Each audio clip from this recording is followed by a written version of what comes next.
অনেক ক্ষেত্রে যেখানে আরও দুর্গম এলাকা সেখানে সেনাবাহিনী এবং অন্যান্য বাহিনীরা হেলিকপ্টারের মাধ্যমে ত্রাণ পৌঁছাচ্ছে। বন্যার্তদের সহায়তায় সশস্ত্র বাহিনীর 18টি মেডিকেল টিম কাজ করে যাচ্ছে। একটি ফিল্ড হাসপাতাল স্থাপন করা হয়েছে। 147টি বিভিন্ন ধরনের নৌযান, 15টি হেলিকপ্টার ও 7টি পরিবহন বিমান ব্যবহার করা হচ্ছে। সরকার সবাইকে সমন্বিত করে বন্যা ত্রাণের কাজ করছে।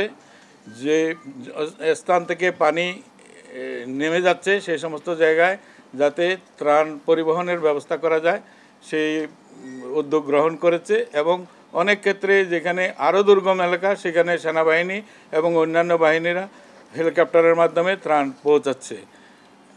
এখন পর্যন্ত দূরবর্তী সকল উপজেলাসমূহে ত্রাণ পৌঁছানো গেছে। উপজেলা স্তরে ত্রাণ মজুত করা গেছে এবং চিকিৎসা সেবা নিশ্চিত করা করছে। ক্রমান্বয়ে সমস্ত বিষয়গুলি ধারাবাহিকভাবে আসছে। আর দুর্গম এলাকা এখন আর নাই। আমরা সকল জায়গায় ত্রাণ পৌঁছাতে পেরেছি। উপর থেকে পানি নিচের দিকে নেমে যাচ্ছে বলেই কিছু কিছু জায়গা নতুন করে প্লাবিত হচ্ছে। সেই সমস্ত জায়গাতে সব রানিং পানি খুব দ্রুত নেমে যাবে বলে আমরা আশা করছি এবং ত্রাণ কার্যক্রম সুষ্ঠুভাবে আমরা সম্পন্ন করতে পারব। সকল জনগণের এই যে স্বেচ্ছাসেবা আর মানুষের উদ্যম এই সমস্ত কিছুই আমাদেরকে শক্তি যোগাচ্ছে।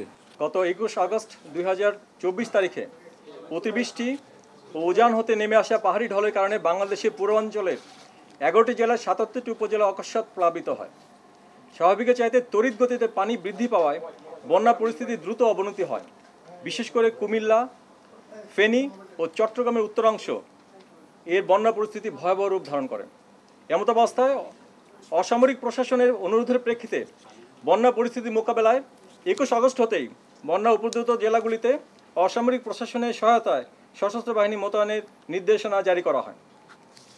সশস্ত্র বাহিনী মোতায়েনের অব্যবহিত পর উদ্ধার ও ত্রাণ কার্যক্রমে সমন্বয় সাধন ও গতিশীলতা আনয়নের জন্য সশস্ত্র বাহিনী বিভাগ ও সেনা, নৌ ও বিমান বাহিনী সদর দপ্তরসমূহে সার্বক্ষণিক মনিটরিং সেলের কার্যক্রম শুরু হয়। এর পাশাপাশি স্থানীয় পর্যায়ে সমন্বয়ের জন্য প্রাথমিকভাবে কুমিল্লা, চট্টগ্রাম ও সিলেটে 3টি এবং পরবর্তীতে খুলনায় একটি আঞ্চলিক সমন্বয় কেন্দ্র স্থাপন করা হয়। আপনারা জানেন যে কোনো দুর্যোগের ক্ষেত্রে সময়মতো উদ্ধার ও ত্রাণ তৎপরতা চালানো অত্যন্ত জরুরি।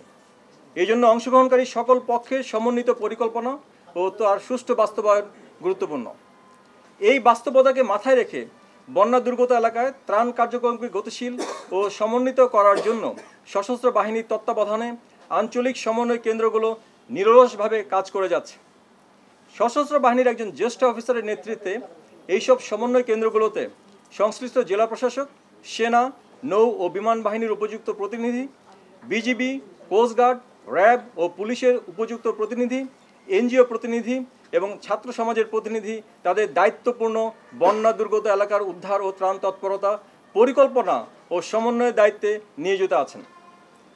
এই সকল সমন্বয় কেন্দ্রগুলোতে নিয়মিতভাবে বৈঠকের মাধ্যমে নিজস্ব দায়িত্বপূর্ণ এলাকায় উদ্ধার ও ত্রাণ তৎপরতার প্রয়োজনীয় সমন্বয় ও পরিস্থিতি বিবেচনায় কাজের অগ্রগণ্যতার এলাকা নির্ধারণ করা হচ্ছে। এছাড়া যে সকল এলাকায় ত্রাণ ও উদ্ধার তৎপরতার জন্য বিমান সহায়তা প্রয়োজন সেসব এলাকায় প্রয়োজনীয় বিমান সহায়তার জন্য সশস্ত্র বাহিনী বিভাগে দৈনিক ভিত্তিতে সমন্বয় করা হচ্ছে। বাহিনী সমূহের উদ্ধার ও ত্রাণ তৎপরতার পাশাপাশি মন্ত্রণালয়ের নির্দেশে সংশ্লিষ্ট জেলা প্রশাসক ও ইউএনওদের মাধ্যমে বন্যা দুর্গতদের জন্য যে উদ্যোগ গ্রহণ করা হচ্ছে তা নিয়মিতভাবে দুর্যোগ ব্যবস্থাপনা ও ত্রাণ মন্ত্রণালয়ের উপযুক্ত প্রতিনিধির উপস্থিতিতে সশস্ত্র বাহিনী বিভাগের মনিটরিং সেলে সমন্বয় করা হচ্ছে। বর্তমানে বন্যা দুর্গত এলাকায় 21টি ক্যাম্পে সশস্ত্র বাহিনীর 2240 জন সদস্য মোতায়েন রয়েছে। বন্যার্তদের সহায়তায় সশস্ত্র বাহিনীর 18টি মেডিকেল টিম কাজ করে যাচ্ছে। একটি ফিল্ড হাসপাতাল স্থাপন করা হয়েছে।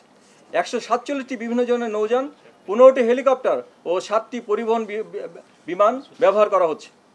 এ পর্যন্ত 35,308 জনকে উদ্ধার করা হয়েছে। 6,803 জনকে মেডিকেল টিমের মাধ্যমে স্থানীয়ভাবে চিকিৎসা প্রদান করা হয়েছে এবং 48 জন মুমূর্ষু রোগীকে হেলিকপ্টারের মাধ্যমে উদ্ধার করে চিকিৎসা প্রদান করা হয়েছে।